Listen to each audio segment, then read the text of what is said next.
चंडीगढ़ के गांव शास्त्री नगर मूलभूत सुविधाओं से वंचित हैं।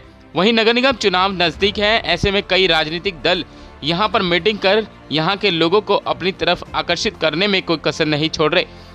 तो इसी कड़ी में भाजपा द्वारा भी एक मीटिंग कर लोगों को मूलभूत सुविधाएं दिलाने के लिए वादा किया। आपको बता दें, चुनाव आते आते कई पार्टियां वादे कर जाती हैं, पर वो सत्ता में आने के बाद उन वादों को जरूर भूल जाती है। उस मौके पर चंडीगढ़ भाजपा अध्यक्ष अरुण सूद, महासचिव रामवीर भट्टी, वार्ड नंबर 26 पार्षद विनोद अग्रवाल, रेडी फड़ी एसोसिएशन के अध्यक्ष अशोक गुज्जर, कल्लू परमात्मा, बटिस्टा बिरजू, ताराचंद, मोनू, मकसूदन मक्खी। चंडीगढ़ भाजपा अध्यक्ष अरुण सूद ने कहा कि काफ़ी दिनों से हमें शास्त्री नगर से समस्याओं के लिए शिकायतें आ रही हैं। इसी को देखते हुए हम आज यहां के लोगों से रूबरू हुए हैं, उनकी समस्या जानी है। सूद ने कहा, जो चंडीगढ़ के 13 गाँवों को नगर निगम में शामिल किया है। कुछ दिन पहले चंडीगढ़ प्रशासन द्वारा 13 गांवों के विकास के लिए गांव बहलाना में 102 करोड़ का फंड पास किया है। सूद ने कहा, 2022 चुनाव जीतने के बाद यहां पानी, सीवरेज, सड़क की समस्याओं से स्थानीय निवासियों को निजात मिलेगी। शास्त्री नगर से भारी संख्या में युवाओं ने भाजपा का दामन थामा। देखे चंडीगढ़ से अजीत झा की रिपोर्ट। राणा जी, अरुण राणा जी, पढ़ने कितने हैं? हाँ जी, मैं भट्टी जी बैठे। म्युनिसिपल कारपोरेशन में आ गया है और अभी जितने भी जो गांव ये किशनगढ़ के एरिया में पड़ता था, तो जितने भी गांव, जो 13 गांव अभी शामिल हुए हैं, उसमें जो लाल डोरे के अंदर का एरिया था, उसकी डेवलपमेंट के लिए प्रशासन ने चंडीगढ़ नगर निगम को 102 करोड़ रुपए का जो है वो स्पेशल ग्रांट दी है। और वो जो 102 करोड़ रुपया है वो सड़कों पे, सीवर। शास्त्री नगर मूलभूत सुविधाओं के लिए वंचित है और इस वक्त इन्हीं समस्याओं को दूर करने के लिए यहाँ पर चंडीगढ़ भाजपा अध्यक्ष अरुण सूद जी पहुँचे थे। अरुण सूद जी, जिस तरीके से आपने यहाँ के लोगों से वादा किया है कि जो यहाँ पर मूलभूत सुविधाएं हैं वो उन तक पहुँचाएंगे, क्या कहना है? बिल्कुल जी, शास्त्री नगर जो है ये एग्रीकल्चर लैंड पे बसी हुई एक कॉलोनी है और काफ़ी कंस्ट्रक्शन हो चुकी है।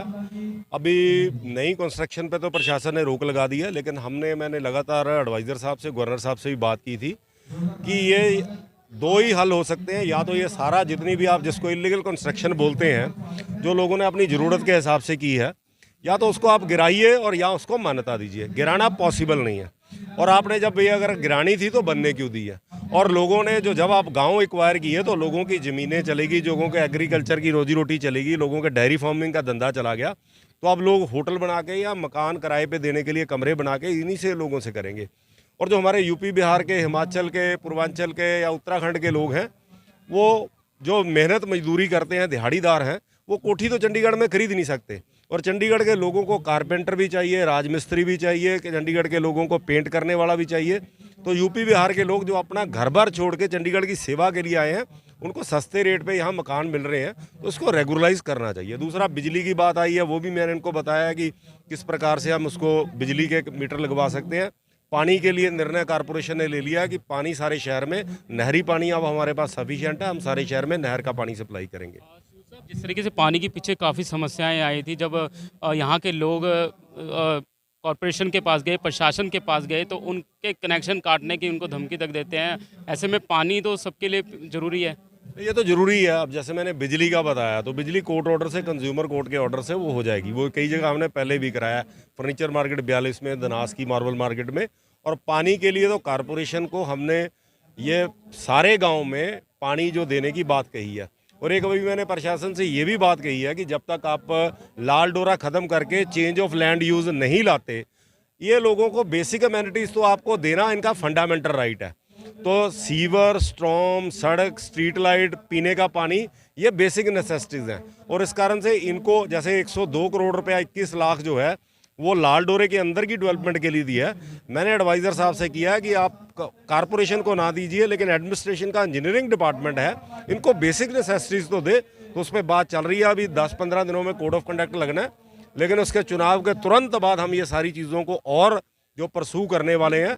और जो हमने वादा किया था कि चंडीगढ़ के जो गांव हैं उनको भी शहर की तर्ज पे विकास करेंगे और लाल डोरा ख़त्म करके CLU की पॉलिसी लाएंगे, वो सारी चीज़ें हमने प्रोसेस में डाली और पूरा करेंगे। ये थे भाजपा अध्यक्ष अरुण सूद, जिन्होंने यहाँ के आ रही समस्याओं को लोगों को वादा किया है कि अब दोबारा सत्ता में आने के बाद यहाँ पे मूलभूत सुविधाओं को हल करेंगे।